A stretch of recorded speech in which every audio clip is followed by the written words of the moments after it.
À 11 ans, moi, je demeure en Gaspésie, à Sainte-Anne-des-Monts. Et sans parler à mon père puis à ma mère, je fais des démarches pour aller au séminaire Saint-François, chez les Capucins. À l'époque, je voulais devenir missionnaire. Alors, au mois de juin, au mois d'août, fin août, 56, j'arrive chez les Capucins, à Cap-Rouge. Alors, c'était un méchant voyage à l'époque, de Cap-Rouge à Sainte-Anne-des-Monts.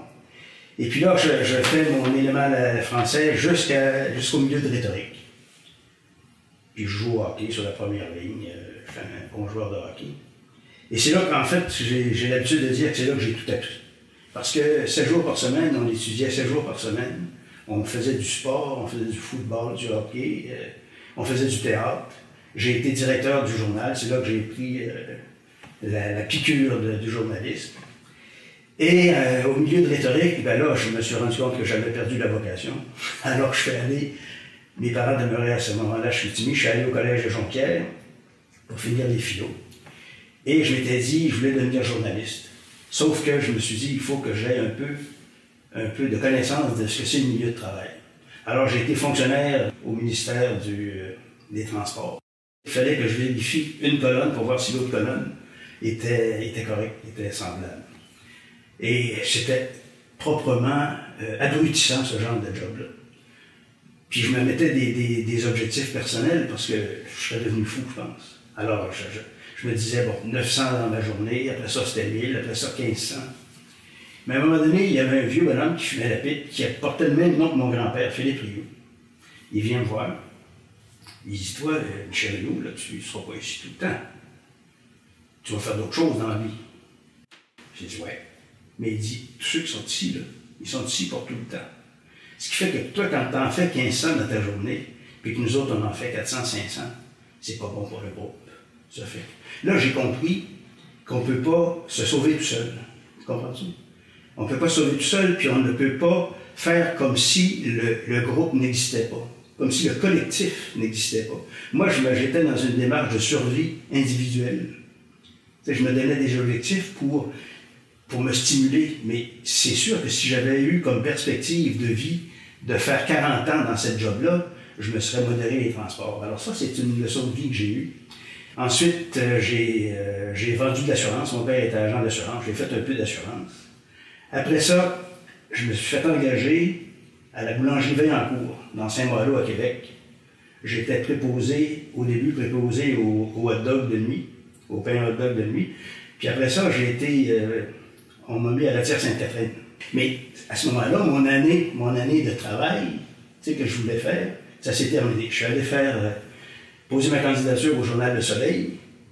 À cette époque-là, c'était facile d'avoir des jobs. Alors, je suis entré, 2 jours plus tard, j'étais journaliste au Soleil.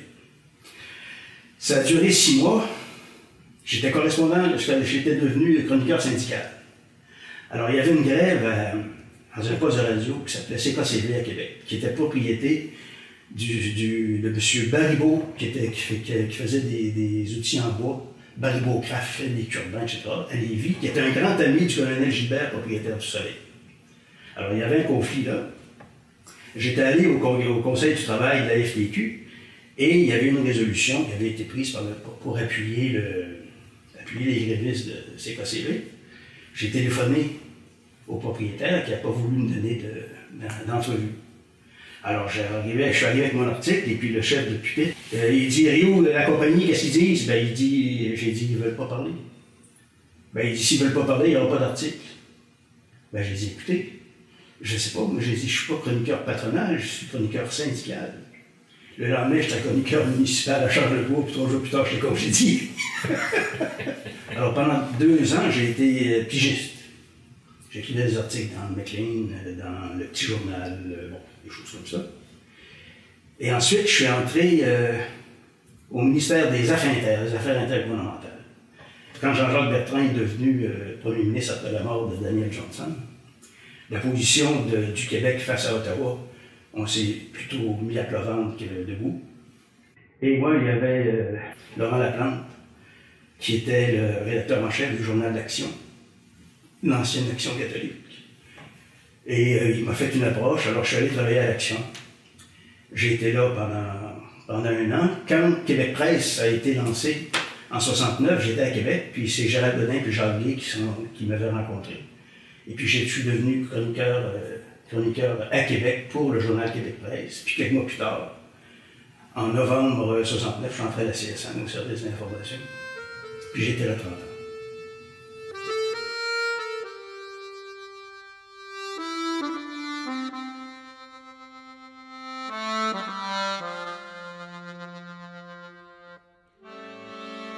Quand je suis arrivé à la CSN, j'étais identifié comme le gars de Québec. Puis Québec, à l'époque, on a su par la suite comment ça se... Tu sais, la scission de la CSN, les 3D en 1972.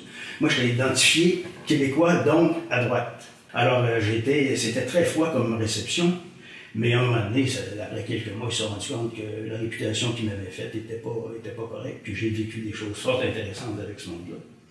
Par exemple, en 1970, les événements d'octobre.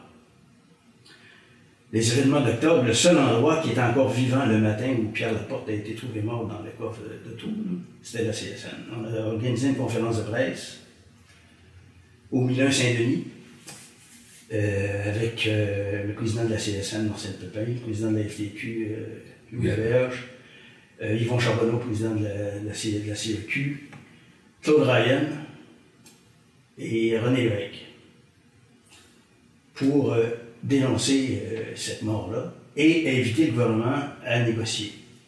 Et c'est un de mes souvenirs les plus permanents. C'est moi qui ai écrit le communiqué de ces 5 personnes-là qui a été émis la journée de la mort de Pierre Laporte. Et René Lévesque, dans mon bureau, a écrit un texte de 6 ou 7 pages, 8,5-14 quadrillés, que la secrétaire a tapé au dactylo, et puis qu'elle a ensuite jeté dans la poubelle, puis moi je l'ai ramassé.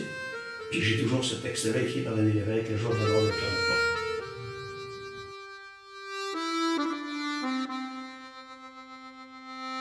C'était des années assez, je dirais, trépidantes et touffues. Parce que tout de suite après, ça a été l'organisation du premier Front commun. Parce que les négociations précédentes, la FTQ, la CEQ, la CSN se présentaient en ordre dispersé. C'est en février 1971 où le Conseil confédéral de la CSN, ça c'est l'instance suprême entre les congrès, c'est le Conseil confédéral qui décide.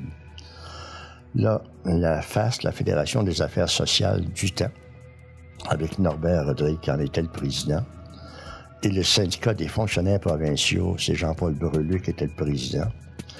Là, Breleux a proposé, puis Norbert a appuyé, qu'on s'arrange pour avoir un front commun au moins interne à la CSN. Le Front commun a été créé parce que le gouvernement amenait une nouvelle approche au niveau des négociations, notamment au niveau salarial, et c'était d'avoir une politique unique pour l'ensemble du secteur public et parapublic.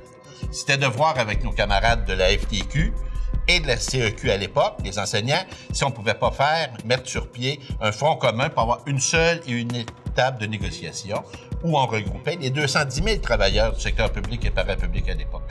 Parce que tu ne fais pas un front commun pour faire une négociation traditionnelle. Ce que tu es capable d'avoir tout seul, tu n'es pas obligé de mettre tout le monde ensemble pour l'avoir. Si tu vas avoir un 5 d'augmentation de salaire à l'époque, tu comprends bien que... Et c'est là qu'on avait pensé aux 100 $ semaine. Le Front commun a provoqué une scission. C'était, en fait, il faut dire que Marcel Pépin avait démissionné. Avait démissionné en juin 1971. Parce que les tensions étaient devenues trop difficiles à l'exécutif. Il se faisait toujours bloquer parce qu'il était minoritaire avec Raymond Parent. Il y avait les 2B puis les 3D.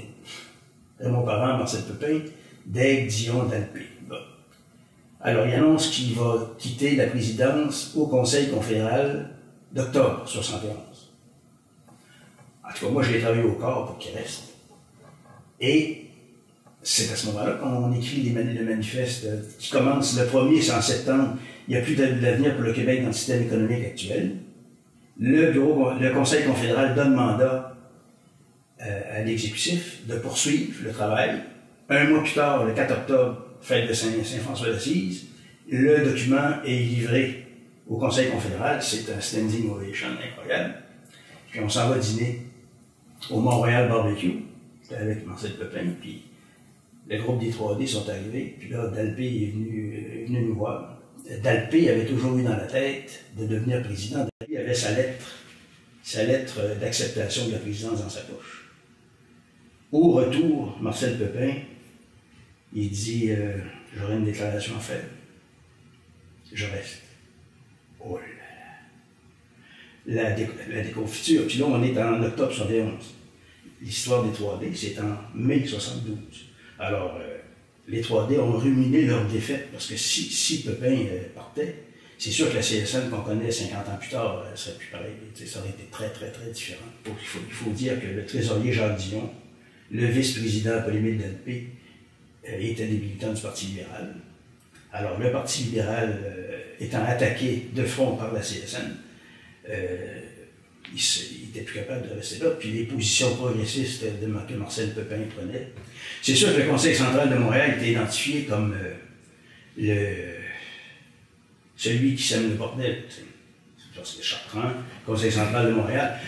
Entre Pépin et Chartrand, c'est sûr que c'était pas la grande amitié. Il y avait, comment dire, des méthodes de fonctionnement très différentes. C'était deux anarcho-syndicalistes, cependant. Pépin, d'une façon, Chartrand, d'une autre façon. En fait, il y a un syndrome du Conseil central de Montréal. Quand Chartrand était président du Conseil central de Montréal, il avait tendance à interpréter ça comme étant le président quasiment de la CSN. Quand Larose était président du Conseil central de Montréal, il y avait des fois tendance, puis je le taquine encore là-dessus, il y avait des fois tendance à penser que le Conseil central de Montréal, c'est la CSN.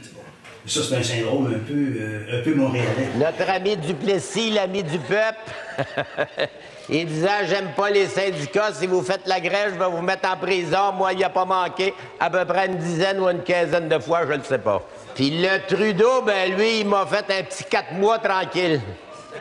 Pendant la crise d'octobre, jusqu'à la veille de mon anniversaire de mariage, le 17 février. Il est arrivé à 5 h le matin, il avait dit qu'il ne viendra pas dans la chambre à coucher, mais j'étais dans ma chambre à coucher ce matin-là. Puis là, les gars sont arrivés, puis ma femme, qui est la fille d'un juge, puis qu'il y a des juges dans sa famille, elle dit « Avez-vous des papiers? » Il dit « Non, madame, c'est la guerre. » Il dit « On n'a pas de papiers. » Alors, j'ai ouvert la radio, puis j'ai entendu dire qu'on était en guerre. J'ai jamais su contre qui, mais on est en guerre pareil. Mais il y avait aussi, surtout, que l'arrivée massive d'employés du secteur public et parapublic dans les années 60. Ça avait déstabilisé le membership de la CSN. La CSN, qui avait été mise sur pied par l'École bleue, par du monde des usines, des manufactures, etc. Et là, il y a une arrivée massive de fonctionnaires, d'employés d'hôpitaux, de cols blancs, de spécialistes, d'ingénieurs, bon, etc. Ça change, ça débalance la composition de la CSN. Alors à ce moment-là, le monde du secteur privé, ils se disent on n'a plus notre place là-dedans, d'autant plus que les idées progressistes, comme l'indépendance du Québec, le socialisme, etc., ça pognait plus dans la région de Montréal et chez les employés, l'école blanc, tout ça, que dans les usines en région un peu partout. C'est un travail qui s'est finalement fait. Mais là, on vivait une accélération de l'histoire incroyable.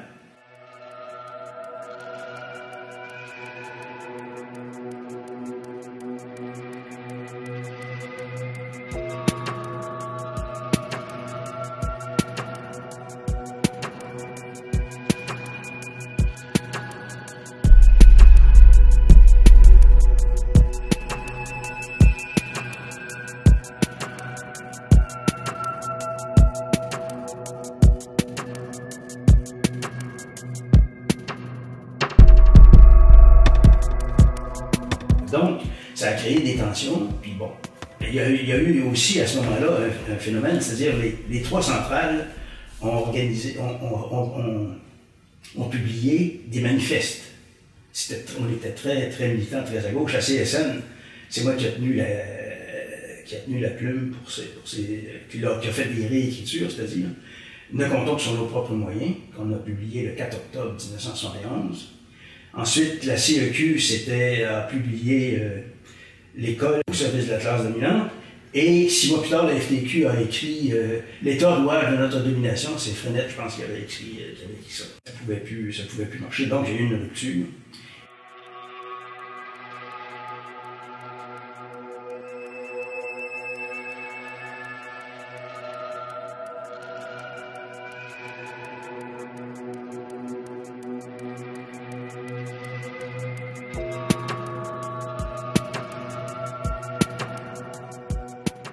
Et là, on a vu à l'œuvre le Parti libéral qui, par exemple, pour sortir la CSN de la construction, c'est notre ami Jean Cournoyer qui a fait la job, une loi taillée sur mesure pour faire une place à la CSD dans la construction. Puis bon, Jean Cournoyer qui avait été élu dans Chambly, avec les hommes de Desjardins comme organisateur d'élections, comme Pierre Barois d'ailleurs, qui demeurait à deux maisons ici.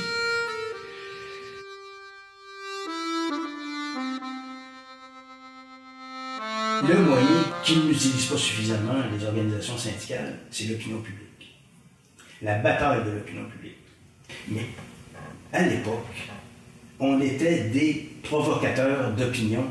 On lançait des débats sociaux. On intervenait à la télévision, on intervenait dans la radio, on faisait la manchette des journaux régulièrement. Il y avait 2 chroniqueurs syndicaux à la presse. Aujourd'hui, il n'y a plus un seul chroniqueur syndical à nulle part. Ils n'ont même plus besoin de demander le huis clos. Il n'y a pas de journalistes qui vont aux assemblées. T'sais. Alors, je trouve que, puis c'est parce qu'ils n'ont pas des moyens, il y a plein de monde, du monde intelligent, brillant, mais c'est comme s'il y avait eu une cassure qui se disait, mais on n'est pas capable.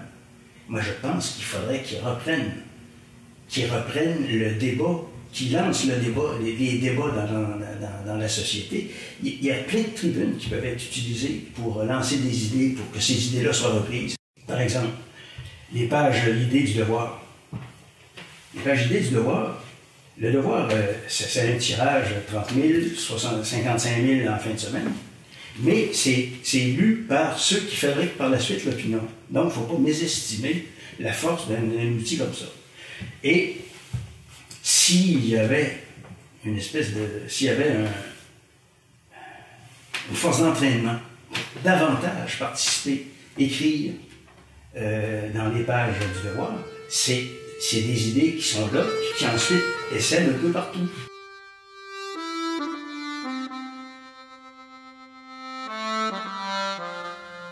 Tu ne peux pas militer si tu penses que ce que tu fais n'a pas de valeur.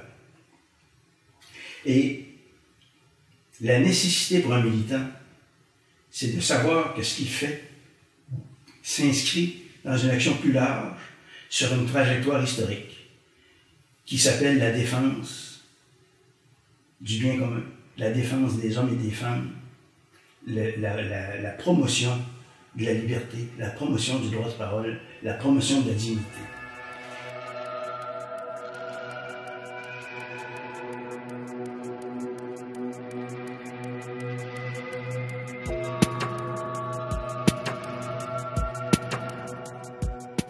Et ça, quand tu es convaincu de ça, de plaider un grief, plaider un grief pour plaider un grief, c'est insignifiant. Mais plaider un grief en pensant que tu vas faire avancer les choses, que tu vas gagner un espace de liberté pour une personne, ça, tu t'inscris dans des luttes qui ont eu lieu au 19e siècle, dans des luttes qui ont eu lieu au 20e siècle, puis dans des luttes qui se poursuivent aujourd'hui sous d'autres formes. Sortez de vos bureaux.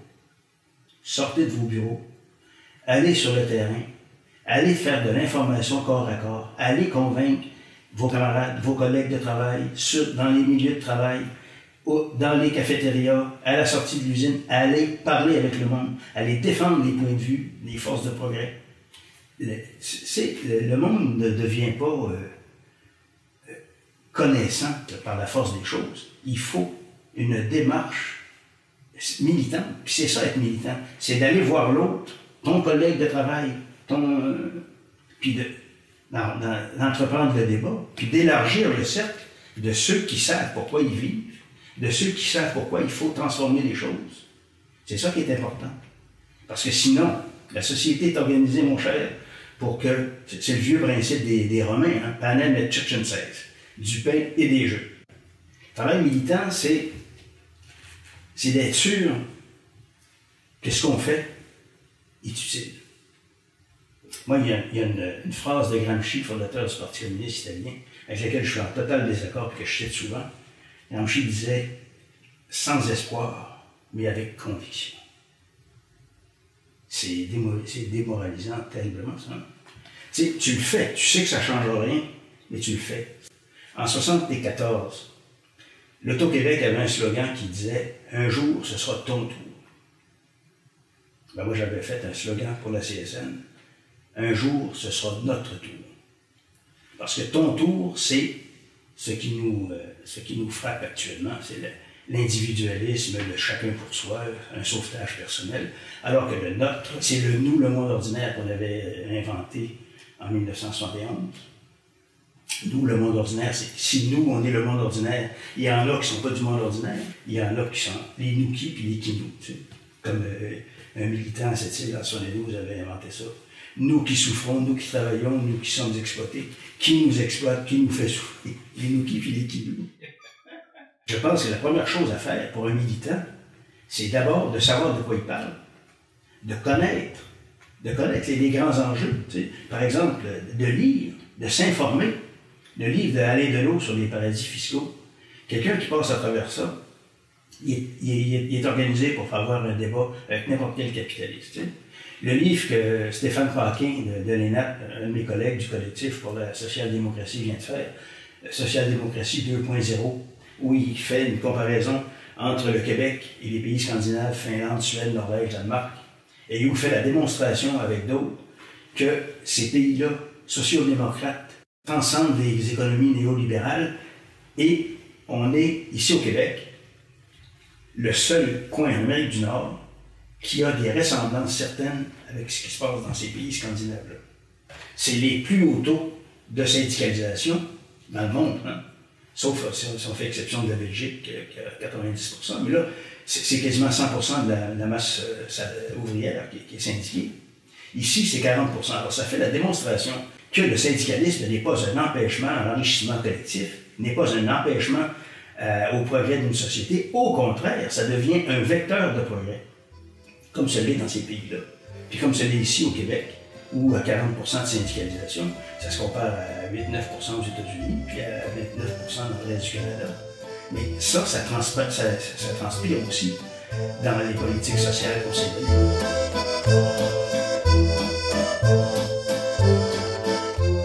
selon certaines études, il y a 5 des personnes qui font dans la vie ce qu'elles avaient rêvé de faire. Moi, quand j'étais à 11 ans, je voulais être missionnaire parce que je voulais aider les autres. Ça a changé. Je suis entré à la CSN. J'ai passé là 30 ans. On faisait des semaines dans les meilleures années de 70 à 80 heures minimum. 7 jours par semaine, règle générale. Mais je recommencerai demain matin. À cette époque-là, aujourd'hui, je sens que j'aurais plus de difficultés. Ça s'est alourdi, mais je regrette strictement rien. Mais alors, strictement rien. Les salaires à la CSN, ça n'a jamais été bien fort. Mais moi, le plus gros salaire que j'ai souvent eu, c'est quand tu as travaillé pendant des semaines, sinon des mois, avec un groupe en grève, puis qu'il gagne quelque chose. Puis qu'à la fin, une soirée, tout ça, là. Et tu sais, souvent, c'est pas du monde qui ont la parole facile, tout ça, là. Mais quand ils viennent te donner la main, puis tu sens quelque chose dans la gorge qui se noue, puis qu'ils ont les yeux un peu voilés, là, puis qu'ils te disent merci, tu nous as rendu des bons services. Ça vaut des grosses augmentations de salaire.